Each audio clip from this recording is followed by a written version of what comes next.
Ho aminareo ny fahasoavana sy ny fiadanana avy amin'Andriamanitra raitsika.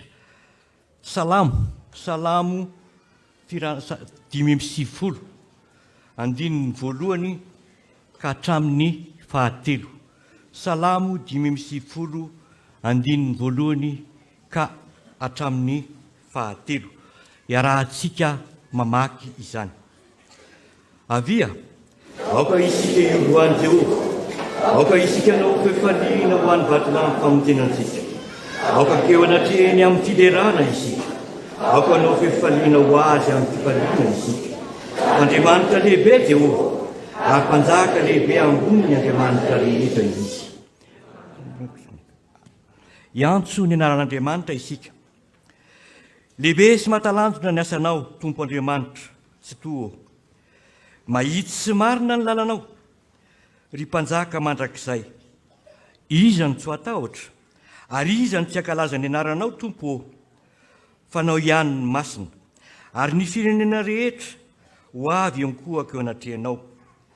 Fa efa naharihary ny fitsarana marina ataonao. Ataontsika ny hira fahasivy.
Ivavaka isika.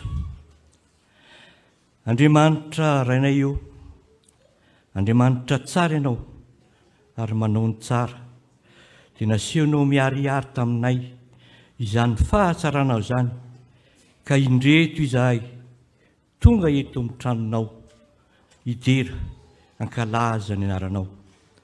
Misaotra Andriamanitra tamin'ny fitantananao anay ka tonga soamatsara eto, kehitriny ary ampangino ny tebotebonay, ampangino ny feo rehetra, fa ataovy mifantoka aminao izahay.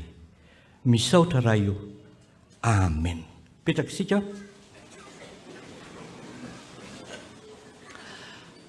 Zao dia tonony eo ny manodidina anao, na ny ankaviana, ny ankavanana, ny ao aloha, ny ao afara, ny fiadanana.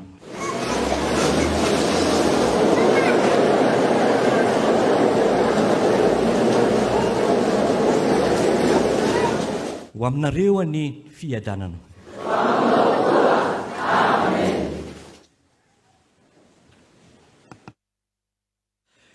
Iroso amin'ny liturjia ny tenin'Andriamanitra isika.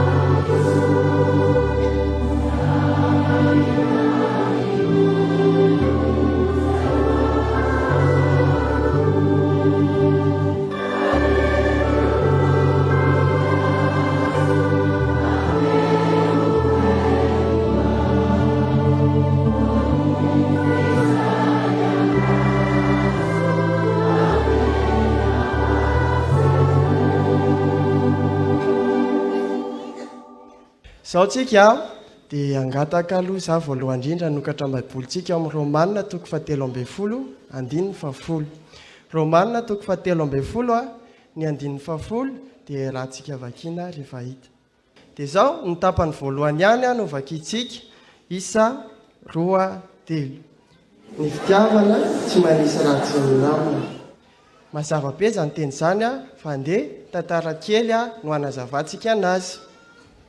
Indray andro nisy lehilahy anankiray, nona be izy io dia lasa mividy vary. Vidy vary izy fa tsy navidy laoka intsony satria vola majinika le vy ireny sisany tany am-paosiny. Amin'izao efa fantatsika fa tsy mahazo ninina intsony ireny, dia ninam-bary izy. Nalaina izy hinam-bary fa nisy mpivarotra sosisy teo akaiky teo, naneny sosisy. Nahitan'izay izy dia lasa nanantona, dia naka fofony izy dia ninana dia nazotomany.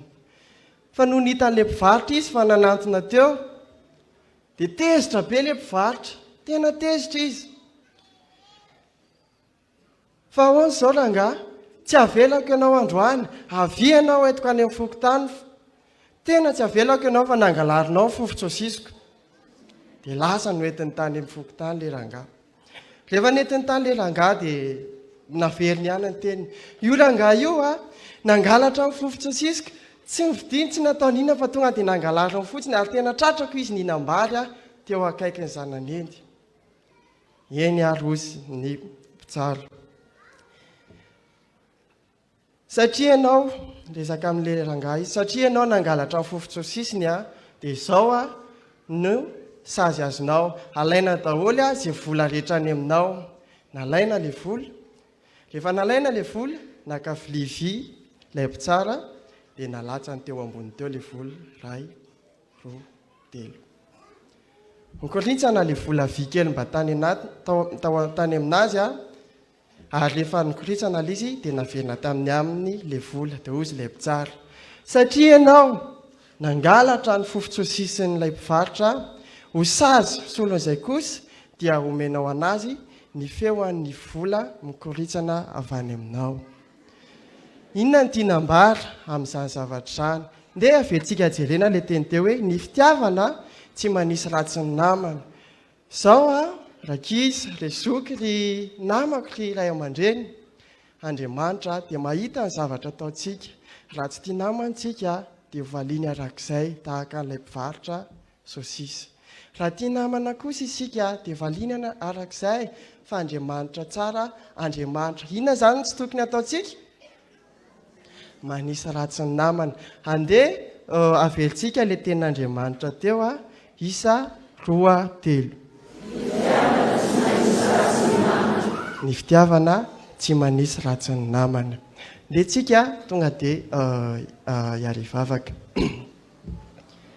Ilay Andriamanitra ray ny tsara indrindra, misaotra anao zahay fa tianao izahay hiverina aminao, hiverina amin'ny tsara, indraika mamerina anay ianao amin'ny alalan'izany teninao izany.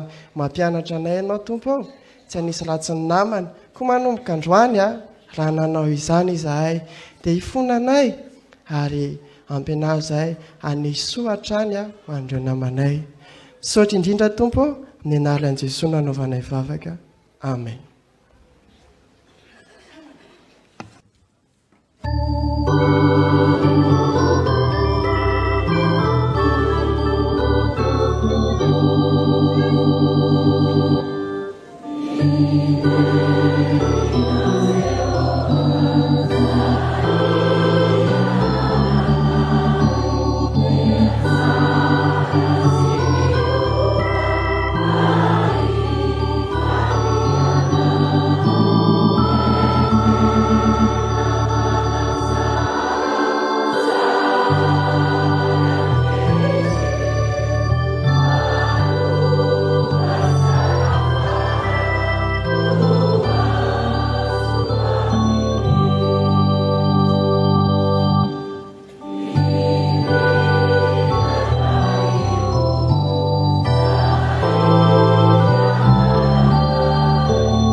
Enoitsika ny vaky ny sohatra masina hivavaka isika.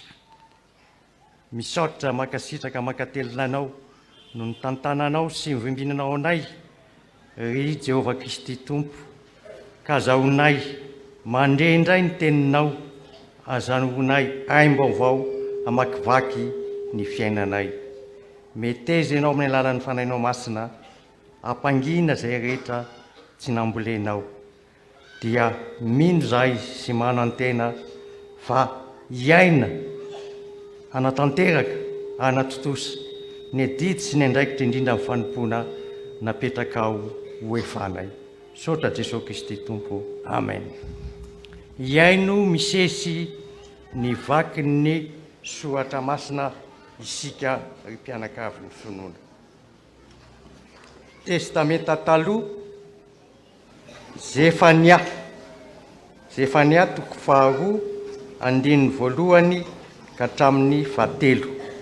Mitohy ao amin'ny testamenta vaovao, filazantsara araka ny Jaona 7:4 ka hatramin'ny 4:20, ahafaranantsika amin'ny epistily voalohan'ny Timoty 2:1 ka hatramin'ny 7. Amin'ny anarany izy Tompo no anatanterantsika ny vaky ny sohatra masina. Anatra ho fampipepahana ny olona dia mbola tsy miahatra ny loza. Miangona, eny, mivory anareo firenena tsy manan-kenatra. Dia ny tsy mbola mianatra ny didy, mielina tony akoho fa ny andro. Dia ny tsy mbola tonga aminareo ny fahatezerana mafy ny Jehovah, eny, dia mbola tsy tonga aminareo ny andro fireta ny fahatezerany Jehovah. Mitadiava ny Jehovah ianareo mpandefitra rehetra amin'ny tany, izay efa nanaraka ny fitsipiny.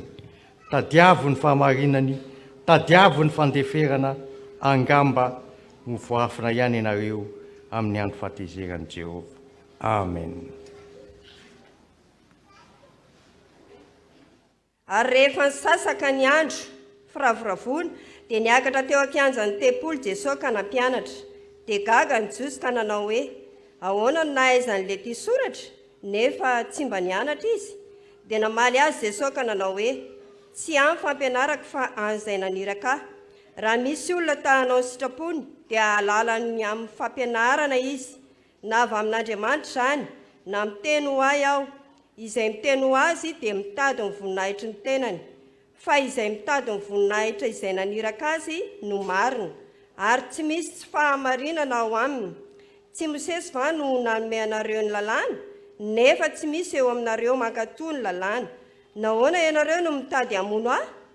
Ny vahoaka namaly hoe manana demoni ianao, iza no mitady hamono anao?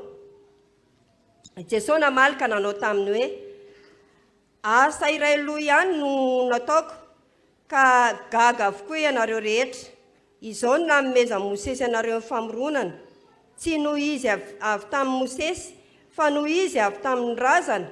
Ka na dia amin'ny sabata aza dia mamora olona ihany ianareo. Raha amin'ny sabata aza no amorana olona mba tsy hahafoana ny lalàn'ny Mosesy, dia tezitra amiko va ianareo, satria tsy nisy olona anankiray nataoko sitrana avokoa ny tenany rehetra tamin'ny sabata. Aza mitsara araka ny miseho, fa mbola mitsara marina.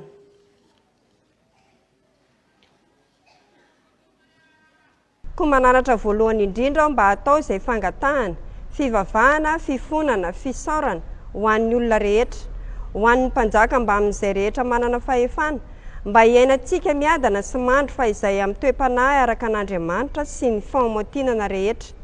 Izany no tsara ka hankasitrahana eo mason'Andriamanitra mpamonjy antsika, izay tiany olona rehetra ho vonjena ka ho tonga amin'ny fahalalana ny marina, fa iray no Andriamanitra ary iray no mpanalalana amin'Andriamanitra sy ny olona dia Kristy Jesosy izay olona.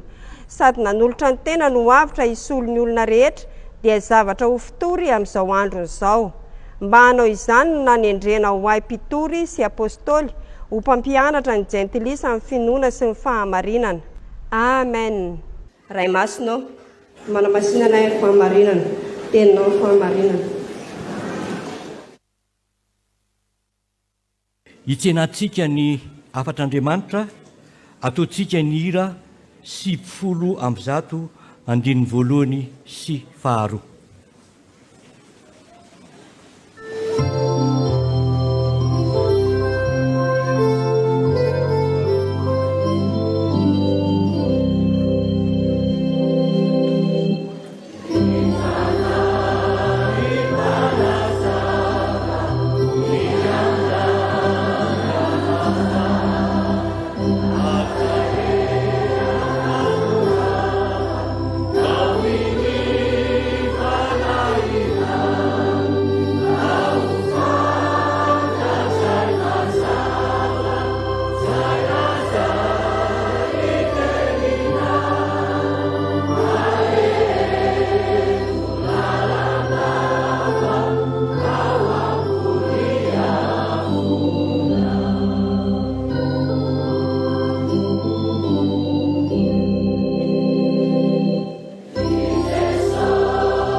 Ivavaka isika.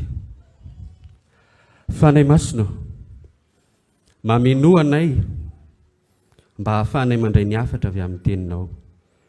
Fa ny fahafenona avy aminao reriany no hahafahan'ny teny mitoetra ao anatinay. Ary mitantana anay Tompo mba ho tonga fiainanay ny teninao. Amin'ny anaran'i Jesosy Kristy. Amen. Petraka ny fiangonana. ry malala an'Andriamanitra sady voantso ny masina ho aminareo anie ny fahasoavana sy ny fiadanana avy amin'Andriamanitra raintsika sy Jesosy Kristy tompontsika. Amen. Mbola ao anatin'ny vanim-potoanany karimy tanteraka isika ry havana, ary mbola ilay loha hevitra hoe mamerina ho amin'ny fahamarinana ny tompo no iombonantsika eto anivon'ny sahany Eftrikema hibanjinana amin'ny Jesosy Kristy. Dia nisy efa niatoko faharoa ny andinin'ny voalohany hatramin'ny andinin'ny fahatelo no andraisantsika ny afatra amin'ity an'ity izay efa niatoko faharoa ny andinin'ny voalohany hatramin'ny andinin'ny fahatelo. Tsara indrindra raha mivelatra eo ambany masontsika izany. Raha izy efa nia manokana ry havana, raha ny anarana hoe izy efa nia dia midika hoe arovan'Andriamanitra na arovan'i Jehova na hoe afen'i Jehova. Izany anarana izany dia noho ny toejava nisy niainana tamin'ny vanim-potoana izay nahaterahan'i Zefania. Satria natsapa tokoa ny ray aman-dreniny fa narovan'Andriamanitra tamin'ireo fahalotoana maro isan-karazany izay niainana tao Joda i Zefania. Ary izay no nahatonga ny anarany hoe Zefania na hoe arovan'i Jehova. Ny vanim-potoana izay nanombohan'i Zefania ny asany amin'ny mampaminany azy dia ny vanim-potoana izay nanombohan'ny Josia mpanjaka nitondran'ny fanjakany Joda. Ary mazava ho azy izany fa tany ny fanjakana Atsimo no ny asa nananao ny faminaniana i Zefania mpaminany. Ary raha ny bokin'i Zefania manokana ry havana no resana dia mizara roa ny boky. Ny fizarana voalohany amin'io bokin'i Zefania io dia miresaka makasika ny amin'ny fiavian'ny andron'i Jehova, ary ny fizarana faharoa dia miresaka ny amin'ny fiantsoana ny olona hibebaka sy hikatsaka ny famonjen'Andriamanitra. Ary ity Zefania toko faharoa andinin'ny voalohany hatramin'ny andinin'ny fahatelo ity dia voalaza ny mpandinika soratra masina hoe teteza mita mampifandray ny tapany voalohany amin'ny tapany faharoa amin'ny bokin'i Zefania. Zany hoe eo ampovoany manana ny foto-kevitra mampitohy an'ireo fizarana anankiroa ireo ity perikopantsika amin'ity an'ity. Dia izao ry havana, avy amin'izay indrindra no amoahantsika loha hevitra omentsika izao perikopa izao dia ny hoe antso ho amin'ny fibebahana amin'Andriamanitra marina. Antso ho amin'ny fibebahana amin'Andriamanitra marina. Afatra anankiroa no raisintsika ao anatin'izao tenin'Andriamanitra izao amin'ny alalan'ity loha hevitra ity. Ny voalohany dia hoe mitedava an'i Jehova. Eo amin'ny andinin'ny fahatelo izao ny vaky ny teny. Mitedava an'i Jehova ianareo mpandefitra rehetra amin'ny tany izay efa nanaraka ny fitsipiny. Araka ny tantara izay hitantsika ao amin'ny mpanjaka faharoa toko faha-raika amby roapolo sy any amin'ny bokin'ny tantara faharoa toko fahatelo amby telopolo any izay tantara moa mifandray sy milafika ao ambadika izao faminanian'i Zefania izao dia tafasaraka tanteraka tamin'i Jehovah Andriamanitra ny vahoakan'i Joda. Rehefa tapitra ny fanjakan'i Ezekia mpanjaka dia ny zanany i Manase sy ny zafiny i Amona no nandimby azy teo amin'ny fitondranan'ny fanjakan'i Joda. Ary na i Manase na i Amona dia nanapa-kevitra nandrava tanteraka ny fanitsim-pivavahana izay nitanterahan'i Ezekia rainy. Izany hoe nanomboka teo dia tapaka tanteraka ny fifandraisana teo amin'ny Jehovah Andriamanitra sy ny vahoakan'i Joda. 5 taona ny fotoana izay nitondran'ny Manase, ary 2 taona ny fotoana izay nitondran'ny Amona mpanjaka. Izany hoe nandritry ny 7 taona dia niaina tao anatin'ny fahotana tanteraka ny vahoakan'i Joda, satria niala tamin'i Jehovah Andriamanitra. Niala tanteraka tamin'i Jehovah Andriamanitra ny vahoakan'i Joda. Izao ry havana, eo anatrehan'ny zavatra toy izany dia fanaon'Andriamanitra no maniraka mpaminany hitondra ny afatra ho an'ny vahoakany. Ary Zefania mpaminany no niantefan'ny irak'Andriamanitra eto amin'izao perikopantsika izao. Satria Zefania mpaminany moa dia tena niaina tanteraka tao anatin'izany vanim-potoana sarotra voalaza teo ambonin'izany. Izao no voasoratra eo amin'ny andinin'ny voalohany amin'ity Zefania toko faharoa ity. Miangona eny mivoria ianareo ry firenena tsy manan-kenatra. Miangona eny mivoria ianareo ry firenena tsy manan-kenatra. Raha ilay teny hoe firenena eto dia hoentina ilazana ny firenen'i Joda. Fa ny voambolana tamin'ny teny fototra na ny voambolana hebreo izay nampiasaina nefa dia le hoe goy. Io voambolana io dia hoentina ilazana ny firenena jentilisa na ny hafa firenena. Fa rehefa nivoaka an'Andriamanitra no lazaina ao amin'ny soratra masina dia amin'ny teny hebreo izay ampiasaina. Izany hoe ny sokajian'Andriamanitra mihitsy hitovy amin'ireo firenena hafa, hitovy amin'ireo firenena jentilisa, ny fireneny Joda na nivoaka ny Joda eto, noho izy ireo niodina tamin'i Jehovah Andriamanitra. Dia izao no voasoratra eo amin'ny 9:7 ry havana. Mitadiavan'i Jehovah ianareo mpandefitra rehetra amin'ny tany izay efa nanaraka ny fitsipiny. Raha izany tenin'Andriamanitra izany no raisina dia hoe antso natao an'ny olona izay mandeha manaraka ny lalàn'i Jehovah izany antso izany. Kanefa antso ihany koa natao an'ny olona izay mbola mitoetra ao anatin'izany lalàn'i Jehovah izany. Izao nefa ry havana eo amin'ny 1:1 io ilay teny hoe miangona eny mivory ianareo firenena tsy manan-kenatra dia antso natao an'ny firenena manontolo io, ho an'ny firenena manodidina rehetra, fa tsy ho an'ny fireneny Joda ihany. Satria izao raha mijerytsika manomboka eo amin'ny 4 sy ny manaraka eo amin'io izay efa niatoko faharoa io, dia mahita isika fa tsy ny fireneny Joda ihany no niaran'ny fahatezeran'Andriamanitra, fa manomboka eo amin'ny 4 dia voatanisa avokoa ireo firenena rehetra izay manodidina any Joda. Ny Joda moa dia mazava ho azy fa ny fijejojejona nanaraka ny fivavahana amin'ny andriaman-kafa. Izay no nahatonga azy niara ny fahatezeran'Andriamanitra. Ny Filistia koa ao anatin'izany no ny falotom-piainana ny ainan'izy ireo ka lasa tonga ny anarany vahoaka an'Andriamanitra izany falotom-piainana izany. Ny Moaba sy ny Amonita dia noho izy ireo naniratsira sy nanaratsy ary nanevateva ny fireneny Joda. Ny Asirianina moa dia noho izy ireo ny ampira Asirianina no nanjaka tamin'izany fotoana izany, dia noho izy ireo mihevy tena ambony noho ny firehareany sy ny fiheveran'ny tenany ho Andriamanitra.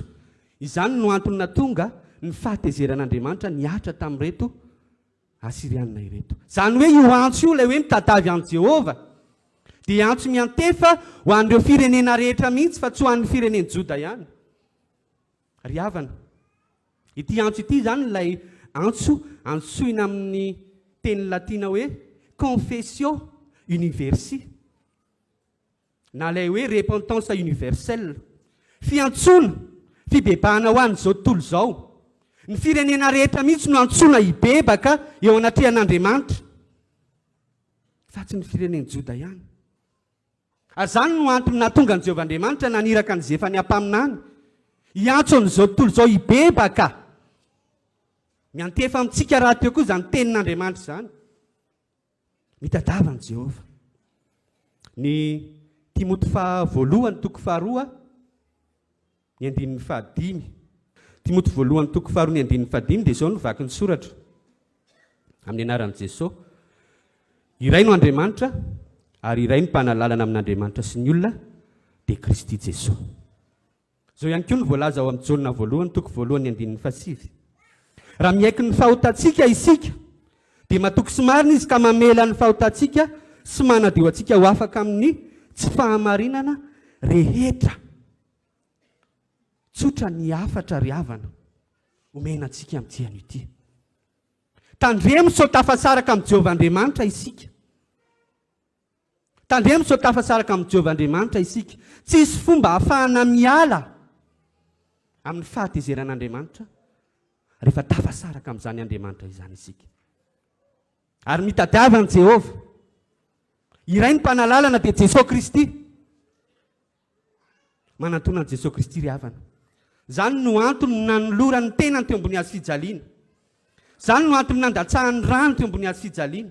Mba hahafahantsika rehetra mibebaka sy manantona indray miverina mitady ilay Andriamanitra marina, ilay Andriamanitra tsy miova, ilay Andriamanitra efa nitantana ny zanak'Israely nivoaka avy tany Egipta, niditra ny tany Kanana, nandamina ny fiainan'izy ireo teo amin'izany tany Kanana izany. Manantona an' Jesosy Kristy ry havana, aza manamafy atoka isika. Manana fanetretena miaiky ny fahotantsika. Avereno alahatra ilay soatoaviny eo amin'ny fiainanao. Dia Jesosy Kristy no atao voalohany eo amin'ny fiainanao ary valio ny antson'ny Tompo ho amin'ny fibebahana amin'Andriamanitra marina. Zay ny voalohany ry havana. Ny faharoa dia izao. Antso ho amin'ny fibebana amin'Andriamanitra marina. Faharoa, mitadiava ny fahamarinana sy ny fandeferana. Izao ny vaky ny soratra masina. Tapany faharoa amin'ny andinin'ny fahatelo. Tadiavy ny fahamarinana, tadiavy ny fandeferana, angamba ho voafina ianareo amin'ny andro fahatezeran'i Jehova. Tadiavy ny fahamarinana, tadiavo ny fandeferana. Ny lalàn'Andriamanitra, ny lalàn'i Jehova na ny lalàn'i Mosesy no nametrahana ny fifamantorana teo amin'ny zanak'Israely sy Jehova Andriamanitra. Ary zany lalàna zany no nipotipotehany zanak'Israely. Zany lalàna zany no nipotipotehany vahoakany Joda ny taritin'ny mpanjaka Raolady Manase sy Amona. Tapaka ny fifandraisana, ny aina tao anatina fiainana vaovao ny zanak'Israely na ny vahoakany Joda. Aleon'izy ireo nivavaka tamin'Andriamanitra hafa, ny Bala, ny Asera, ny Astarta, ny Moloka. Aleon'izy ireo nampandeha ny zanany namaky ny afo. Ary ny fitoerana avo rehetra izay efa noravany Ezekia mpanjaka tamin'ny fotoana nanaovany fanitsipivavahana, dia naverin'izy ireo lanatsangana. Naverin'izy ireo lanatsangana ka nanatanterahany fanaovana sorona fanatitra ho an'ny sampy. Ny firavirain'izy ireo ny tempolon'Andriamanitra ka nanorena ny altara tao anatin'ny tempolon'Andriamanitra ho an'ny Bala. Teo amin'ny kianjan'ny tempolo ihany koa dia nanaovan'izy ireo altara ny sampy. Nanao azo tsindrin-javatra izy ireo. Zavatra rehetra mifanohatra amin'ny lalàn'i Jehova dia naverin'izy ireo ny tanterana avokoa. Ary nandatsaka ratsy marina ihany koa izy ireo. Izao no voasoratra ao amin'ny mpanjaka faharoa toko faha 120 ny andininy faha 12. Ary na dia ny raha marina aza dia nalatsaky Manase be dia be mandra-pameniny an'i Jerosalema. Namon'olona nandatsaka raha marina izy ireo. Potika tanteraka ny fifandraisana teo amin'ny Jehova Andriamanitra sy teo amin'ireto vahoakany Joda ireto ry havana. Dia manafatra sy efa niampaminany. Tadiavy ny fahamarinana, tadiavy ny fandeferana. Ny teny hoe fahamarinana, izay dika ny teny fototra hoe tsedaka, na koa hoe justisia amin'ny teny latina. Dia tsy mitoetra fotsiny amin'ny hoe zo, lalàna, fitsarana, fa mivelatra kokoa makany ny toe-panasy fiainana. Zany ny fahamarinana araka an'Andriamanitra. Ary misy ifandraisany ihany izy io amin'ny hoe zo sy lalàna sy fitsipika. Misy ny hoe soratra na ny texte mipetraka, dia iny no fenitra ny tondrozotra izay arahana. Fa raha Baiboly ry havana eo amin'ny testamenta taloha, eo amin'ny tontolon'ny testamenta taloha dia izao mizara telo ny fomba fijery. Ny amin'izany hoe fahamarinana araka an'Andriamanitra zany. Misy ny fomba fijery ilay antsoina hoe pré-exilika na talohan'ny fahababoana. Izay mametraka kokoa no hoe lalàna mipetraka rehefa dikaina dia manao fahotana ny olona. Izay zany ny fomba fijery ny fahamarinana araka an'Andriamanitra tany amin'ny talohan'ny fahababoana. Misy indray ny fomba fijery rehefa tena milomano isika, fomba fijery faharoa rehefa milomano ao anatin'ny tontolon'ny salamo isika, dia mahatsikaritra fa ny antsoina hoe fahamarinana araka an'Andriamanitra dia vala iray lehibe. Vala iray lehibe izay hitoerany vahoaka an'Andriamanitra, mahatoky sy mino ary mankatohan'i Jehova. Zany no antsoina hoe fahamarinana araka an'Andriamanitra ao amin'ny tontolon'ny salamo. Izao no voasoratra ao amin'ny salamo 7:1 ny andininy 7:7. Voainy vavahady ny fahamarinana ao, hiditra ao ka hiteran'i Jehova. Ary ny fomba fijery fahatelo ao anatin'ny tontolon'ny testamenta taloha ry havana, ny amin'ny hoe fahamarinana araka an'Andriamanitra dia izao. Fomba fijery mitodika kokoa mankany amin'ny fiavian'ny andron'i Jehova, ny any amin'ny fisehoan'ny andron'i Jehova sy ny fitsarana, raha ny fomba fijery fahatelo. Io fomba fijery fahatelo io dia fomba fijery post-exilika io na tao aorian'ny fahababoana kokoa raha ao amin'ny soratra masina. Fa ireo rehetra ireo fomba fijery telo ireo, na ny talohan'ny fahababoana, na ny fomba fijery ny mpanao salamo, na ny fomba fijery tao aorian'ny fahababoana, dia mitodika amina vokatra mitovy ihany. Ny vokatry ny fahamarinana araka an'Andriamanitra amin'ireo fomba fijery ireo dia miteraka toe-panahy, miteraka fotom-pisainana, ary miteraka etika na fitondratena araka an'Andriamanitra. Zany no vokatra ireo fomba fijery anankitelo ireo. Fa izao ry havana, na dia talohan'ny fahababoana azany ny boky izay nosoratan'izay efa niampaminany, dia tsarovy fa manana fomba fijery mitodika kokoa makany amin'ilay andron'i Jehova ihany izy na ilay fitsarana. Ary zany no mahatonga hoe ahitana ny famaizan'Andriamanitra ao anatin'ny bokin'izay efa niama manomboka eo amin'ny andininy 4 ao amin'ny toko 2. antso no ataon'i Jehova. Antso no ataon'i Jehova ho an'ny firenena rehetra, mba hiverina ao amin'ny fahamarinana, hitady ilay tena fahamarinana, hikatsaka n'izany fandeferana izany. Ary nasehon'Andriamanitra miharihary mihitsy ny vokatry ny antsoina hoe fialana amin'Andriamanitra. Nasehon'Andriamanitra ao anatin'izao boky izao, fa fahatezerana no miatra ho an'izay tafasaraka amin'Andriamanitra marina. Dia izao ry havana, fitondratena tena mifanohatra amin'ny fahamarinana araka an'Andriamanitra, izany fandatsahana raha marina izany. Ny fandeferana ihany koa dia anisan'ny etika na fitondratena vokatry ny fiainana ao anatin'ny fahamarinana araka an'Andriamanitra. Izany hoe ny fahamarinana araka an'Andriamanitra sy ny fandeferana dia zavatra anankiroa tsy afa-misaraka. Ary misy teolojiana anankiray manome famaritana an'izany hoe fandeferana izany, dia izao ny hamaritany azy. Ny fandeferana dia fatokiana ny Jehovah Andriamanitra amin'ny fomba rehetra sy amin'ny toe-javatra rehetra.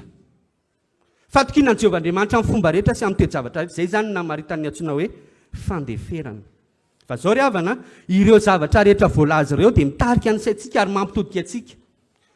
Any amin'ny voalazan'ny Paoly apôstôly amin'ilay perikopantsika an'io ihany moa, dia ilay Timoty voalohany toko faharoa, dia ny andinin'ny voalohany hatramin'ny andinin'ny faharoa.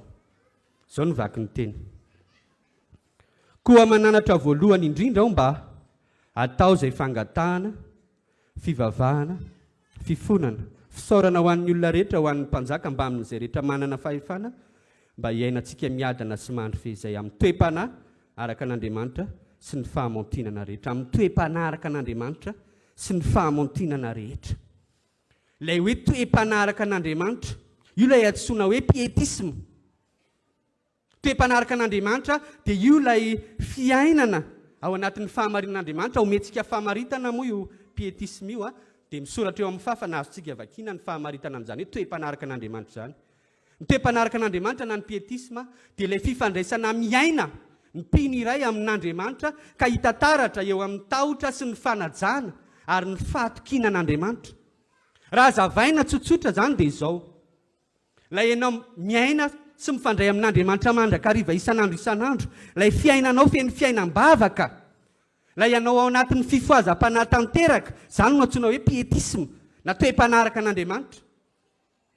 Ilay Jesosy Kristy hoentinao isan'andro ka hitantaratra eo amin'ny fomba fiainanao. Fa izao nefa, ny olona manana an'izany toe-panahy araka an'Andriamanitra izany, dia izany toe-panahy araka an'Andriamanitra izany manosika antsika hivavaka ho an'ny hafa raha ny voalazan'ny Paoly ao amin'ny Timoty voalohany toko faharoa teo.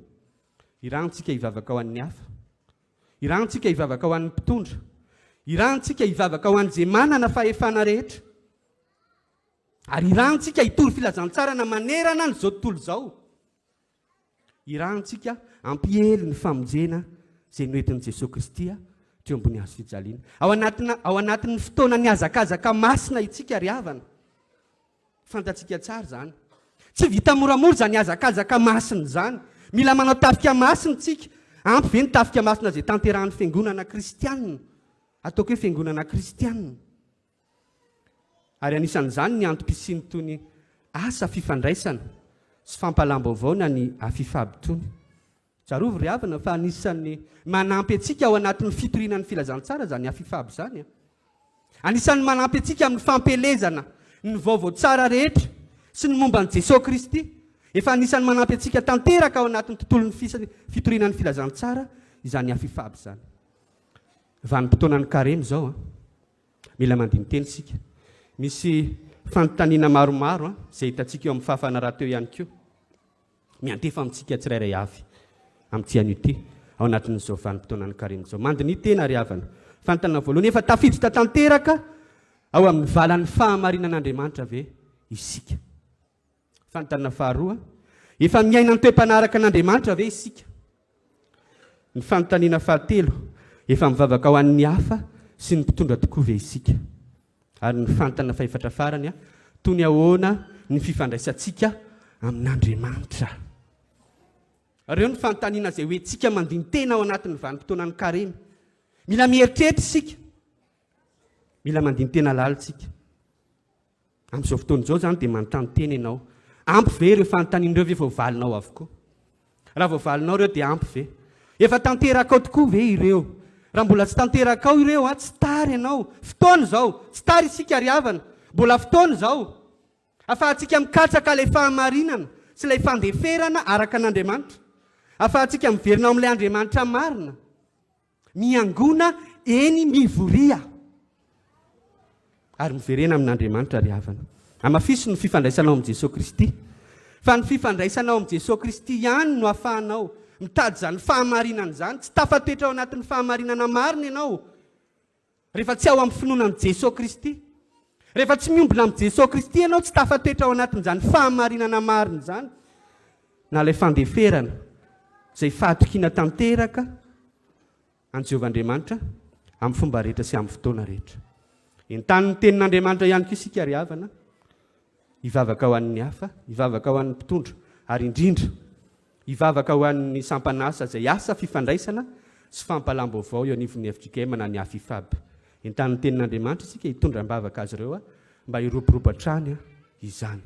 Fa tena ilayntsika izany eo amin'ny sehatry ny fitoriana ny filazantsara. Valio ny antso ny tompo ry havana, antso no tanterahan'ny tompo ho antsika amin'ity an'ity dia ilay antso ho amin'ny fibebahana amin'Andriamanitra marina.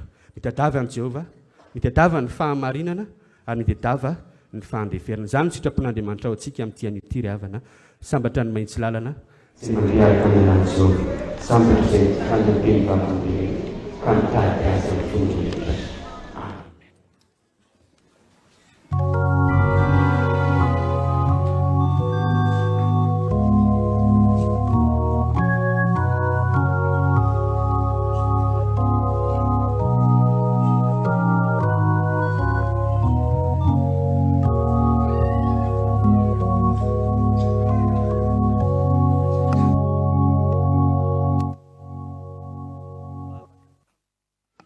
Hivavaka isika,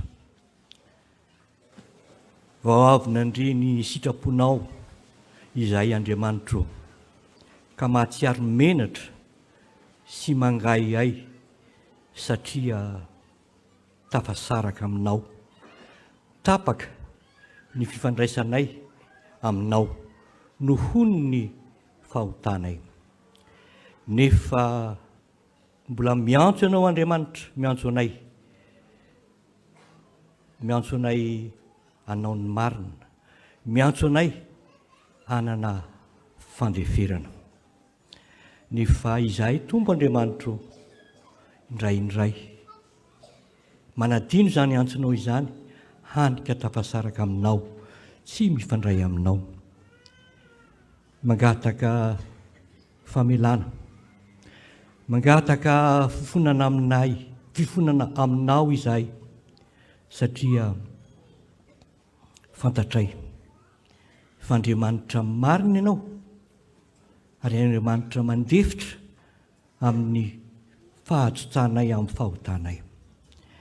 Amin'izao zao sisy izao ary Tompo Andriamanitra eo, tsy ahivy mandrakariva eo aminay izany antsonao izany, na iza na amin'ny fotoana inona na inona ny zavatra ataonay, dia aoka ao aminay izany antsonao izany.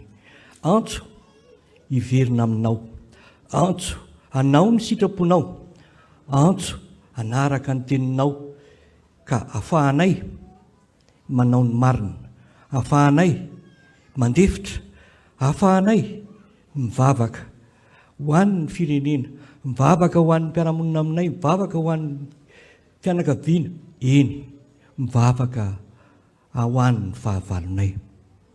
Mianoa Andriamanitra ny fifonana ataonay. Amen. Zao dia ataontsika ny hira 5:30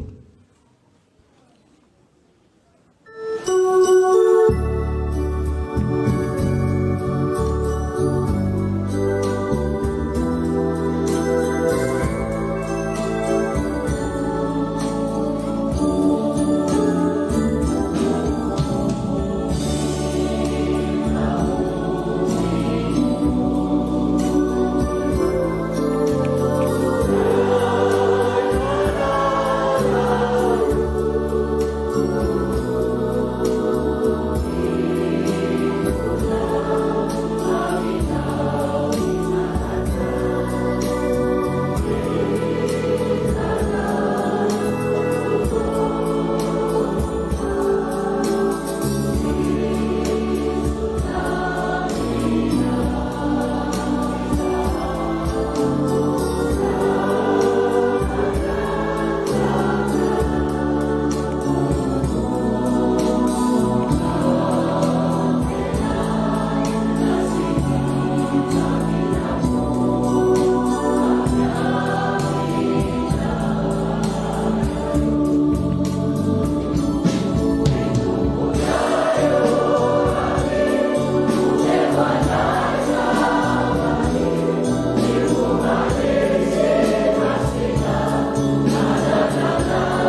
Andriamanitra ivavahantsika, dia Andriamanitra be fitiavana. Hoy izy amintsika hoe izao nolazainy Jehova tompony maro Andriamanitra ny Israely. Mbola holazaina indray va ao nanitsy any Israely, mbola holazaina ao amin'ny tanin'ny Joda sy ao amin'ny tanànany izao teny izao.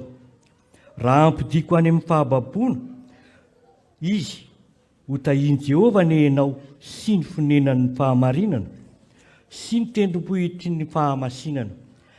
Ary ny Joda sy ny taranany rehetra dia hiara-monina ao aminy, ho mpiasa tany sy ho mpilasy mitondra ny andiny ondry amanosy. Fa ny fanahy ana dia ampisotroko, ary ny fanahy miaosa rehetra dia ho vokisako.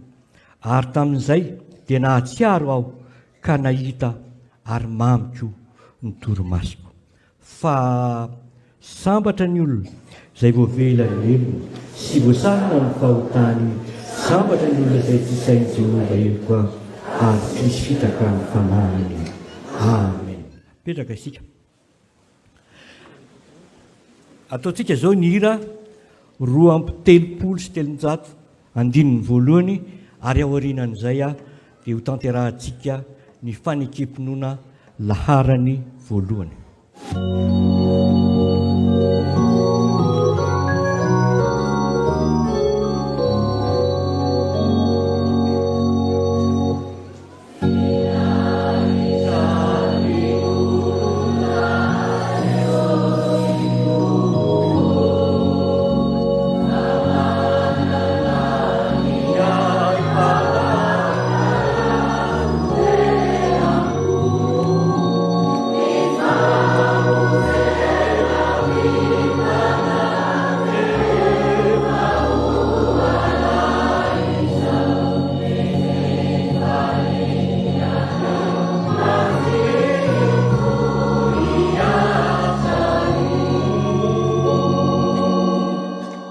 Ny olona voavela elo koa dia sahy mijoro manambara ny finoany hitsangana isika hanao ny fanekempinoana laharany voalohany.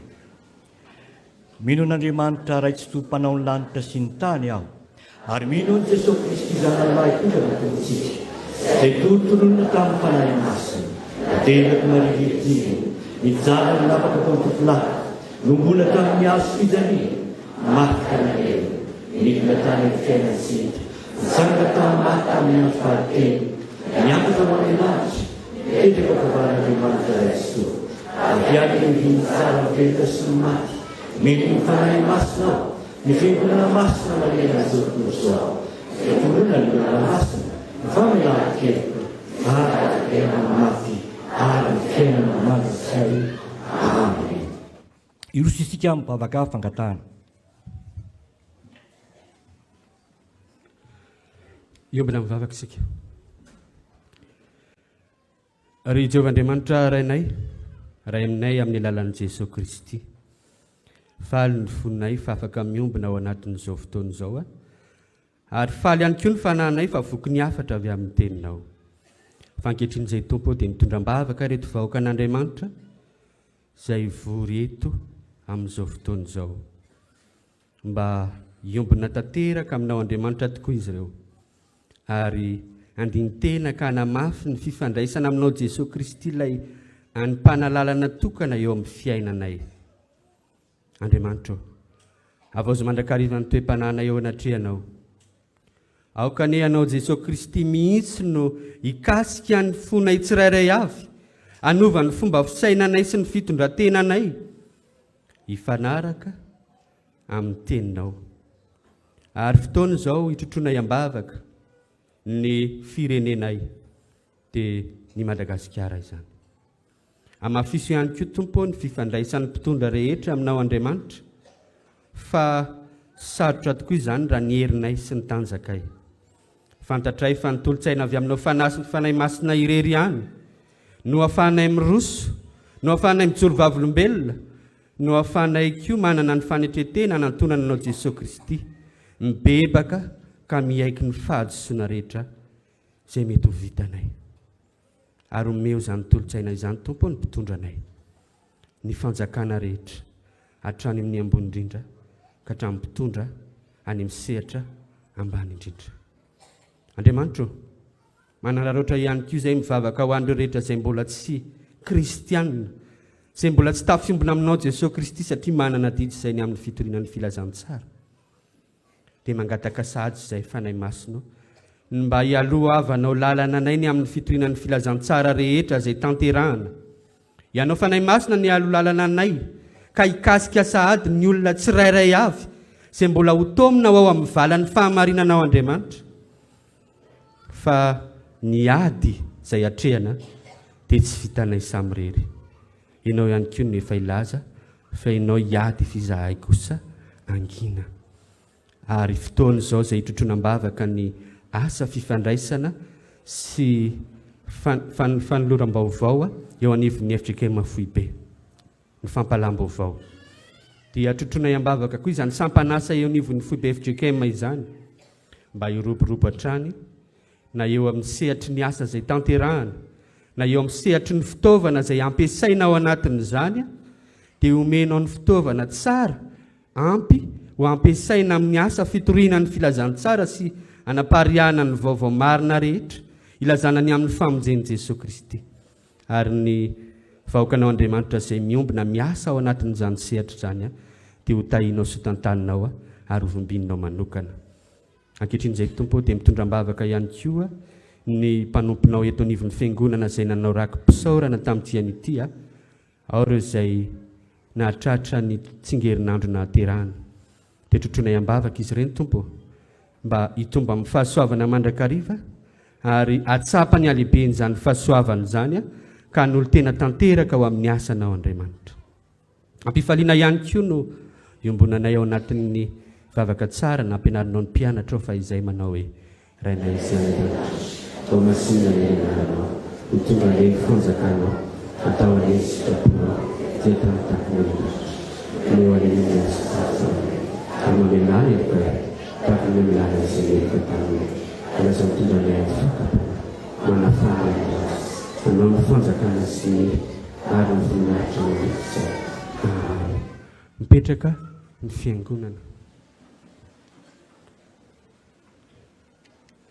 Iroso avy hatrany ao anatin'ny fanatazana ny rakitra isika riavana ka ny koral ny any antoko-pahira akave no anatanteraka ny anjara temany mandritry ny fotoana izay anatazana izany fanatitra izany.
misy mpanompon'Andriamanitra izay nanatanteraka rakim-pisaorana tamin'ny diany ity.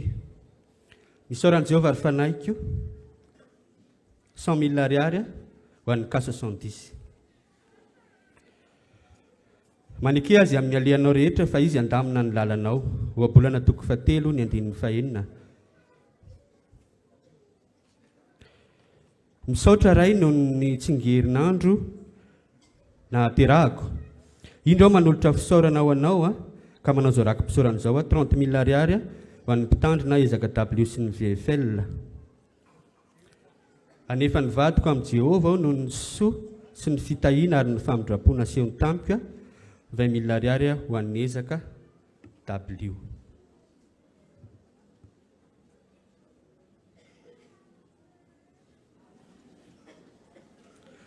Dia isika hitsangana hanolotra ny rakitra.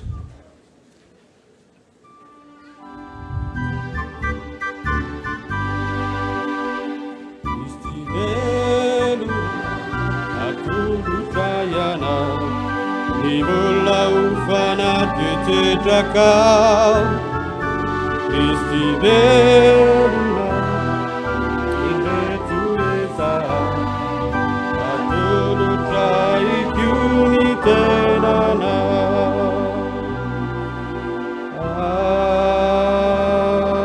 Amen. Mipetraka ny fiangonana.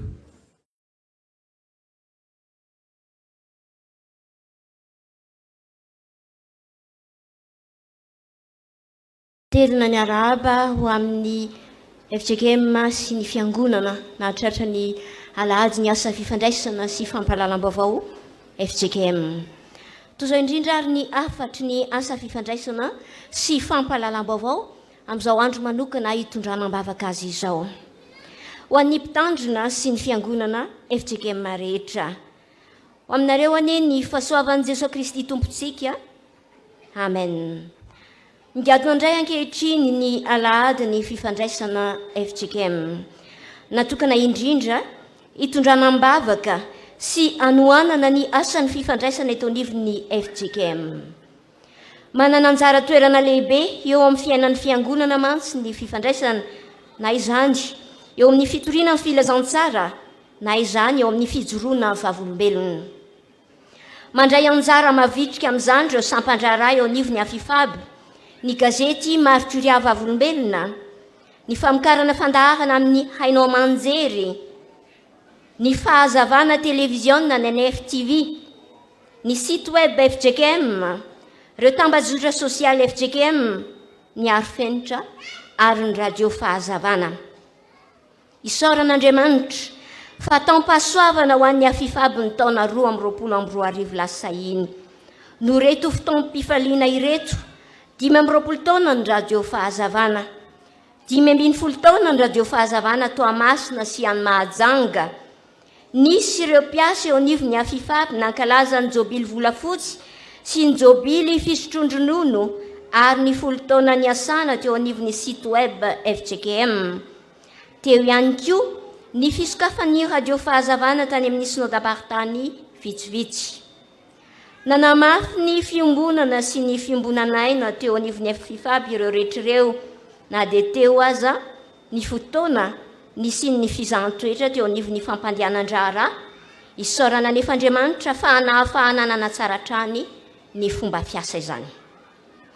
Misaotra izay rehetra nitondram-bavaka sy nanampy tamin'ny endrika hita maso sy tamin'ny fomba samihafa ampandehanana ny asan'ny afifaby sy ireo ratsamangaka ao aminy.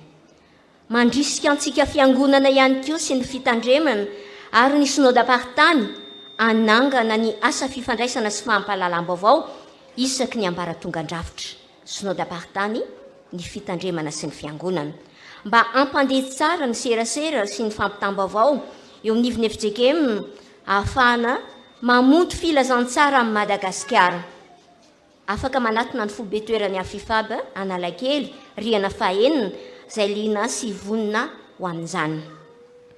Anatin'ny fiombonana sy ny fanohanana no azoantsika manatanteraka izany rehetra izany ka ho tohizantsika hatrany ny fanohanana ny asan'ny afifaba FJKM. Fa hoy ny tompo amintsika, raha fatrapaniry ny zava-panahy dia izay ampandroso ny fiangonana ny tadiavo indrindra. Korintianina 1:4-12, andininy 2:12, tapany 2.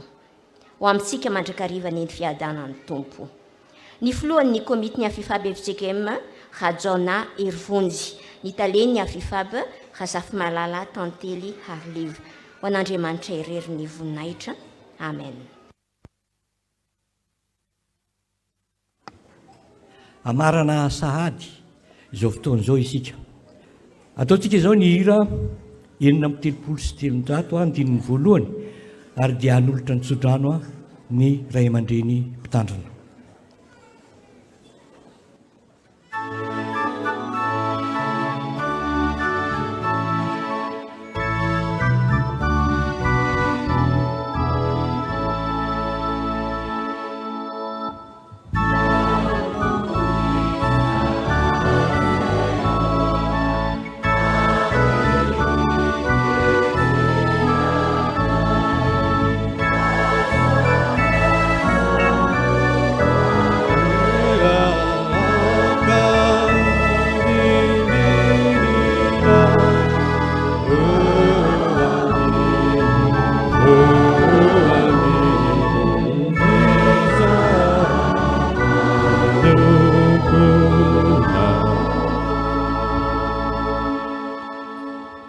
Andray nitsodrano tsika ary aorian'ny tsodrano dia mbola misy ny tema na ny teny mabebaka izay atolotra antsika ao aorian'izany. Raiso ary ny tsodrano raiso amin'ny finoana izany tsodrano masina izay atolotra amin'ny anaran'i Jesosy Kristy tompo izany fa ho tanteraka eo amin'ny fiainantsika.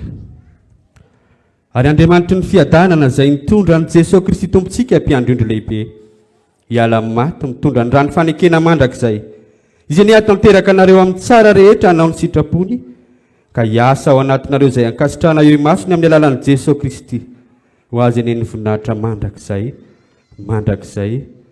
Amen. Dia ny teny mampibebaka izay atolotra antsika amin'ity an'ity dia ny hira fa 4:500 ny andininy voalohany ho hirantsika izany.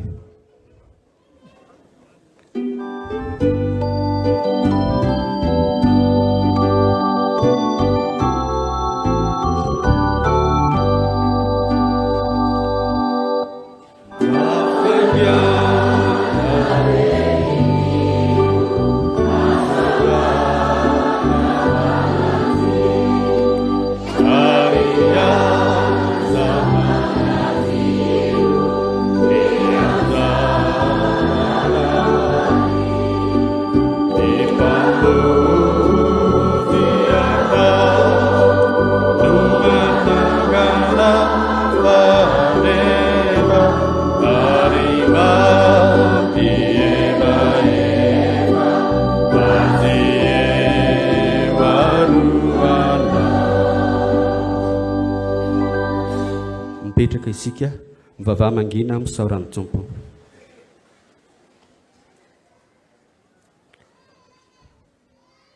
Ho an'Andriamanitra irery ny voninahitra amin'ny anaran'ny Ray sy ny Zanaka ary ny Fanahy Masina. Amen.